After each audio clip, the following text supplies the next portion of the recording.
Bonjour les amis, j'espère que vous allez tous très bien. Je suis très content de vous retrouver dans cette nouvelle vidéo. Même si la Côte d'Ivoire a quand même perdu aujourd'hui 0-1, ça me rend un peu triste. Mais voilà, on va essayer de faire la vidéo assez tranquillement. Et on va parler du premier match qu'on a eu durant la journée, c'est-à-dire Guinée équatoriale contre la Guinée-Bissau. Alors, la Guinée équatoriale qui s'impose face à la Guinée-Bissau sur le score de 4-2, qui marque le plus haut nombre de buts durant cette compétition, c'est-à-dire 4 buts face à cette Guinée-Bissau qui est assez faible, qui nous a semblé assez faible déjà dès le premier match contre la Côte d'Ivoire où ils ont perdu, ils se sont inclinés 2-0. Après, bon, c'est assez normal, la Côte d'Ivoire était grandissime favori. Aujourd'hui, ils ont encore récidivé, ils ont perdu cette fois 4-2. Cette équipe, elle est assez faible, donc voilà, ça ne m'étonne pas de voir cette équipe de la Guinée-Bissau là l'emporter. Finalement, durant cette rencontre, la Guinée équatoriale a montré un visage plutôt supérieur à cette équipe de la Guinée-Bissau. Et honnêtement, il mérite largement les 3 points. D'ailleurs, Nsue, il a marqué un triplé pour un joueur qui à la base était un arrière droit et qui était reconverti en tant qu'attaquant buteur. Franchement, c'est assez exceptionnel. Il arrive très bien à se débrouiller à son nouveau poste. La Guinée équatoriale, ils sont en très très bonne posture parce qu'ils sont premiers de leur groupe. Ils sont à 4 points devant le Nigeria, devant la Côte d'Ivoire. Donc ça veut dire que ils sont plutôt en bonne posture pour espérer se qualifier.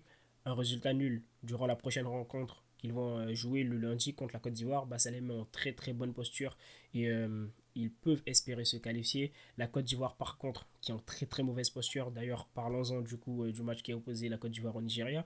Voilà, je voulais faire un tour assez rapide par rapport au match qui a opposé la Guinée équatoriale pardon, à la Guinée-Bissau parce que je pense qu'il n'y a pas beaucoup de personnes qui s'y intéressent. Donc voilà, parlons de la Côte d'Ivoire. La Côte d'Ivoire qui fait une défaite, qui sort de ce match-là, qui s'incline 0-1 face au Nigeria.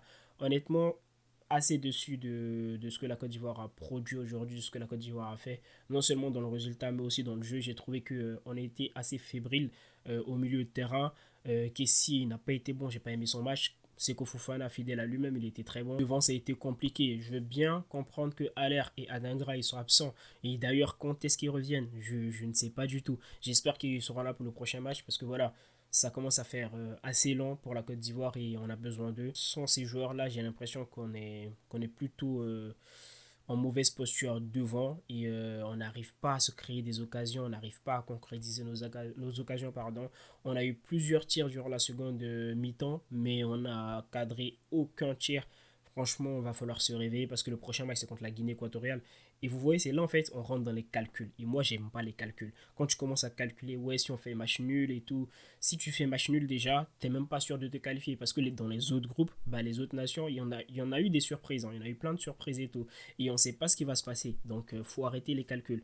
La Côte d'Ivoire, on joue à domicile, on n'a pas le choix. Il faut absolument gagner le prochain match pour être sûr de se qualifier. Et ça sera contre la Guinée équatoriale. Je pense que ça va le faire, mais il va falloir se réveiller. Parce qu'aujourd'hui, j'ai vu des choses que je n'ai pas aimé. Serge Aurier, je ne l'ai pas trouvé bon. Capitaine, s'il te plaît, réveille-toi. Diomandé, je ne l'ai pas du tout trouvé bon. Je ne sais même pas ce qu'il a fait sur la pelouse aujourd'hui.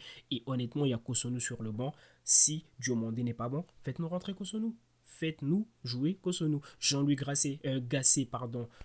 Voilà, tu es entraîneur de la Côte d'Ivoire, mais j'ai l'impression que tu n'as pas forcément ce qu'il faut pour gérer cet effectif. Parce que la Côte d'Ivoire, on a un bel effectif, mais il manque quelque chose. Il manque de la réaction de l'entraîneur, par exemple. À un certain moment de la rencontre, tu vois que ça ne va pas, fais des changements, change quelque chose. Tu vois Kwame, il n'était pas bon, fais quelque chose.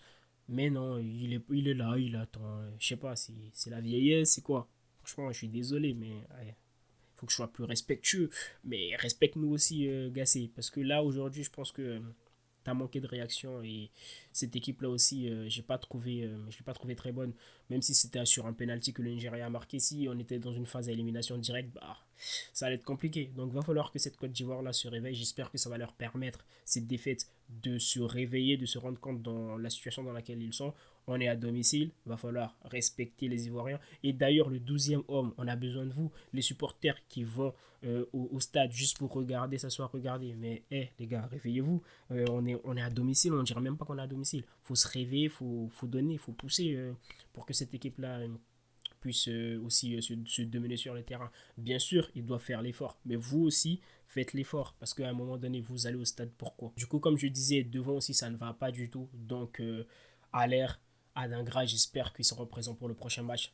En tout cas, nous, on doit gagner, on n'a pas le choix. Parce que du côté du Nigeria, eux, c'est sûr, ils vont aller gagner leur prochain match. Ils vont jouer contre la Guinée-Bissau. La Guinée-Bissau, c'est assez faible, c'est même très faible. Dans ce groupe, c'est l'équipe la plus faible. Je pense que le Nigeria, ils n'ont pas le choix et ils vont devoir aller chercher les 3 points. Et je pense qu'ils vont le faire. S'ils ne le font pas, tant mieux pour nous. Mais je ne pense pas du tout que ça va se passer comme ça.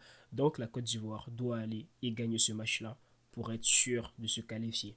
Et probablement à la deuxième place. Donc on verra bien ce qui va se passer.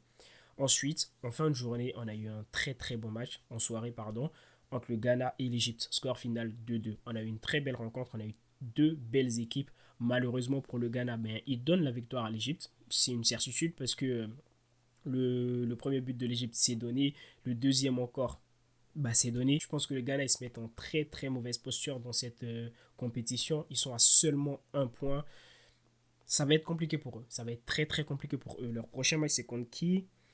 Le prochain match du Ghana, c'est contre la Mozambique. Ben, la Mozambique, ils nous ont montré un très beau visage contre l'Égypte lors de la dernière rencontre 2-2. Je ne dis pas qu'ils vont récidiver lors de la rencontre contre le Ghana, mais ils nous ont montré un très beau visage et le Ghana a très très chaud parce qu'ils sont à seulement un point et ils ne sont même pas sûrs de se qualifier. Et comme je vous disais, ben, le Ghana, c'est une équipe qui, lors des précédentes éditions de la CAN, ils ont fait demi-finale successivement quart de finale, huitième de finale. Et là, comme je le disais dans ma vidéo, je les vois plutôt en déception lors de cette compétition et je les verrai très mal se qualifier lors sortir des phases de poule de cette compétition. Là, ça va être très compliqué en tout cas. Hâte de voir ça, hâte de voir ce qui va se passer. Malgré tout, aujourd'hui, ils ont montré un beau visage. Surtout, Kudus, il a montré un très très beau visage. Mais quel joueur! Honnêtement, très très fort Kudus. J'ai adoré son match. Heureusement qu'il était là pour cette équipe-là. Il était blessé, il était attendu, il est venu, il a porté son équipe. Et qu'est-ce qu'on peut demander de mieux à ce joueur-là? Il a marqué un doublé. Pas pour rien que c'est l'un de mes joueurs favoris sur la planète football. En plus, il est très bon aussi avec West Ham. Hâte de voir la suite de sa carrière. Et c'est malheureux pour le Ghana parce que s'il avait été présent lors du premier match, je pense que ça aurait changé la donne pour eux. Mais il n'était pas présent. Et lors du dernier match, j'espère pour eux, il sera présent. Et j'espère que cette équipe du Ghana là va réussir à gagner et pourquoi pas essayer de viser une qualification. Mais ça va être très très compliqué pour eux. Ils sont en très mauvaise posture. Du côté de l'Égypte, honnêtement, voilà, je les ai trouvés assez faibles défensivement. Leur première mi-temps, elle n'a pas été bonne. Ok, la deuxième mi-temps, ils se sont réveillés. La blessure de Salah, malheureusement pour eux, elle est venue au mauvais moment parce que le prochain match, il va être très décisif.